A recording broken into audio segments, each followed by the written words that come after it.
And now, News Channel 10's 24/7 local weather first alert forecast.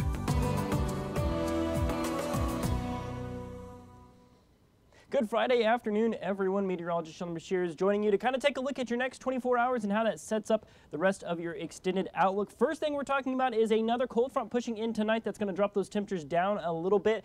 Now, maybe not quite as cold as we have seen. No freeze watch is currently in effect, but here's the thing. Temperatures are going to drop, skies are going to cloud over going into your Saturday, and well, that's going to lead the charge for some cooler temperatures, that is for sure. So looking at your next 24 hours of temperatures, we're down to 55 by 10 o'clock Friday night, as you see dropping in the overnight hours. 36 here in Amarillo. You'll see some mid-30s up north, maybe some mid-40s down off towards the south.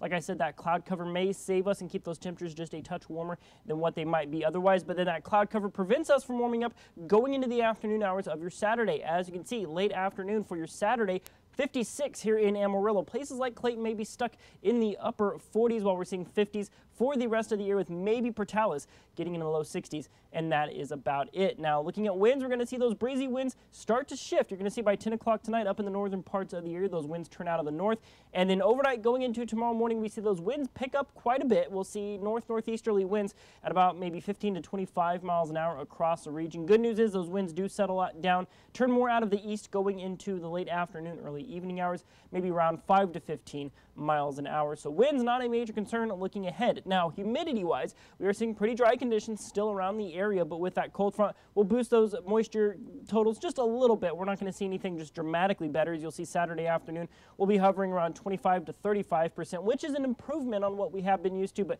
still nothing really particularly exciting about those values. But watch what happens going Saturday into Sunday. When we start to get those values up a little bit, our daytime values getting in the 70 to 80% range. That's some good news, and that sets the stage for some shower chances, and pretty solid shower chances here for the next several days. Let's dive right in, take a look at what we're expecting. So our current upper level setup, you'll see high pressure to our southwest, low pressure up towards kind of the Great Lakes region.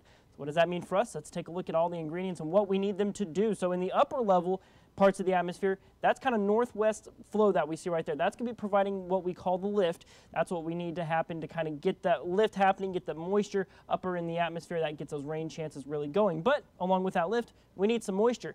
Down at the kind of lower levels of the atmosphere, there's going to be a high pressure system that forms up kind of towards kind of the Arkansas, Oklahoma area.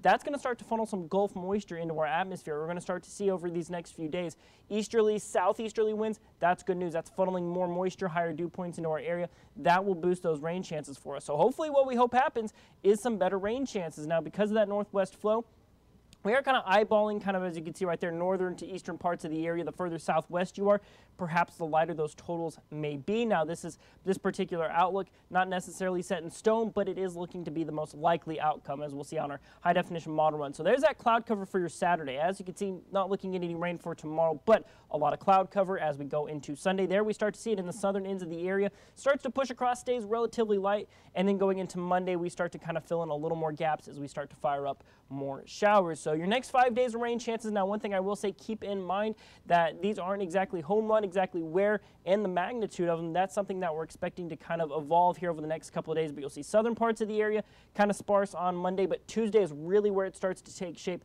over that central to northeastern part of the area. So really going to be watching that closely. Make sure to keep it locked here at News Channel 10 for the latest on your forecast. But look at this cool down we have coming.